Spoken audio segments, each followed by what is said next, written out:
the broadcasting industry would not let a black artist come there with a record, and they would not play a black record unless it was covered. It was done by a white group. A good example is our record, Goodnight, Sweetheart, Goodnight.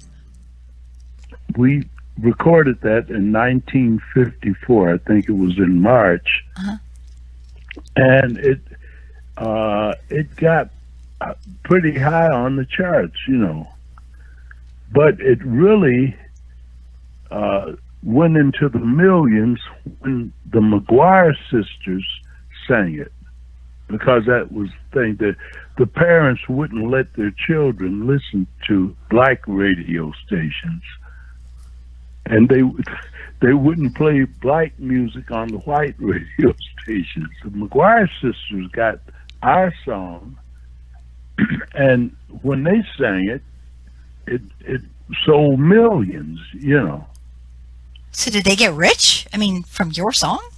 They got rich off of our song, and we recorded it before they did. I almost lost my life later on because the McGuire sisters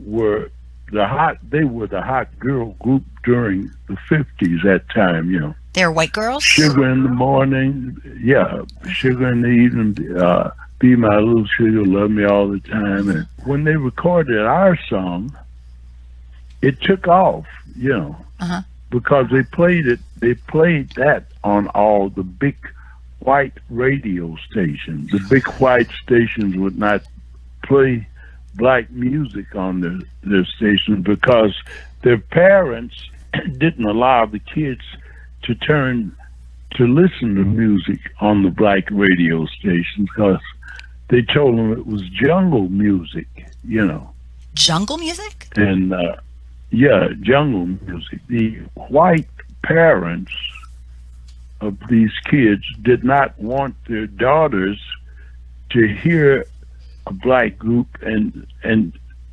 get enamored over them, just like they were doing Elvis Presley and all of that, And kids don't know any different.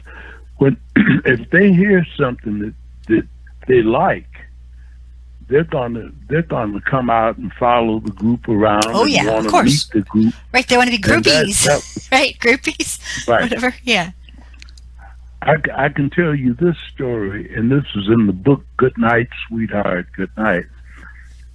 Pookie said that the Spaniels were going through the South, and their song was very popular then, Goodnight, Sweetheart, Goodnight, and everything. And the kids wanted to see the guys that wrote the song and originally recorded it. They weren't that interested in the McGuire sisters. They wanted to see the real deal. Yeah. So this guy hired Pookie. He said, "Look, you can come out. We'll pay you big money to come out here in the South and sing, but we have to get one thing straight. We don't want you looking at these white girls, What? I don't care how crazy they act. Looking at them? This woman, you can't look at them. The idea was to be like the Buckingham Guards, Like you have to look straight ahead, like you're playing like a straight zombie? ahead, and no emotion, no smile or anything like that.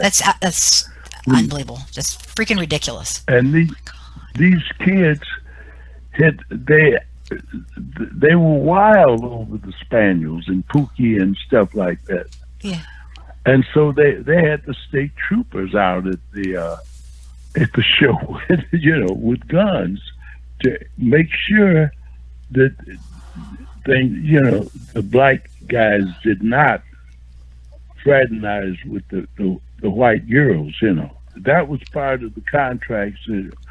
So the Spaniels did the show, and when they finished the show, how how the audience comes up and they meet the artist. Mm-hmm.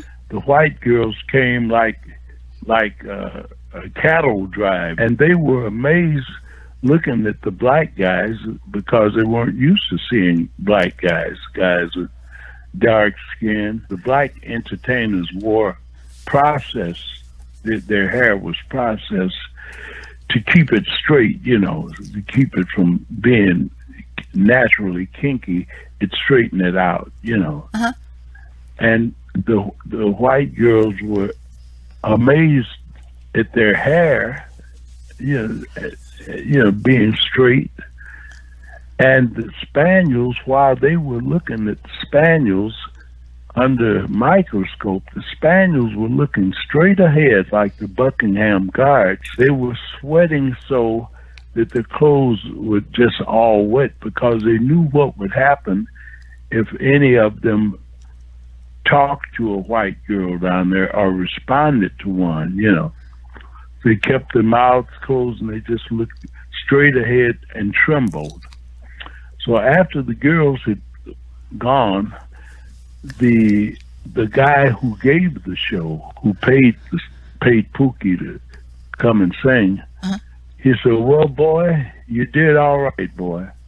So I was watching. So you didn't look at them white girls, Oh, that's just and you didn't talk to them, and that was smart on your part. And here's your money, And he counted the money out to Pookie. It was a large amount of money, And Pookie was checking it out. He started counting the money to make sure everything, was in order. And the guy that had given him the money almost had a heart attack. He said, "What you doing, boy? Are you counting money behind a white man?" In other words, whoa. he wasn't fit to even check out the money. Pookie knew what was happening. He apologized to the guy. Said, "I'm sorry, sir. I know that you never make a mistake or anything. That was just an old habit I had of counting money." "All right, boy, you don't count money behind a white man." Calling him boy? Yeah, we would have called him the N-word. Right, right. We called him boy. Pookie looked up at the guy and he said, "Sir, when does the bank open in this town?" "At 9 o'clock it opens." Mm-hmm.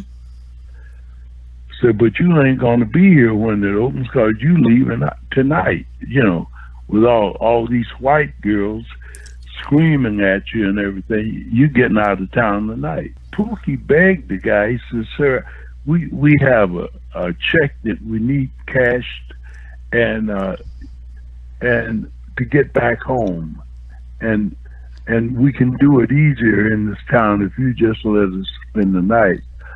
So they had to go to the black neighborhood, of course, and spend the night. At 9 o'clock the next morning, Pookie was at the bank, and he cashed this check at the bank. Mm-hmm. And the Spaniels got out of town, okay? But little did he know that Pookie had already been paid in cash. One of the committee paid Pookie in cash before this guy gave him the check. Oh. So the Spaniels were actually paid twice, for that same show. Oh, but nobody knew.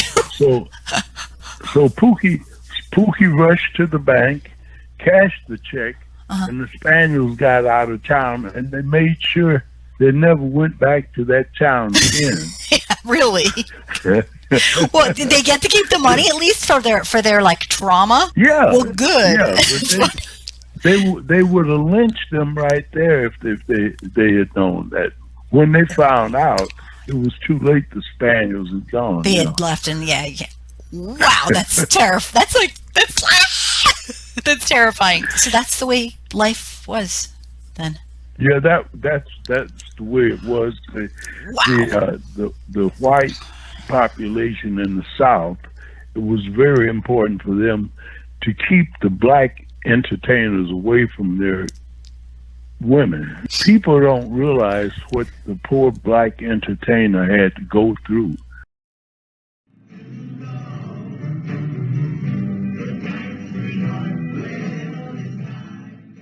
If you want your racial history served with a side order of truth and integrity, please consider subscribing to my channel.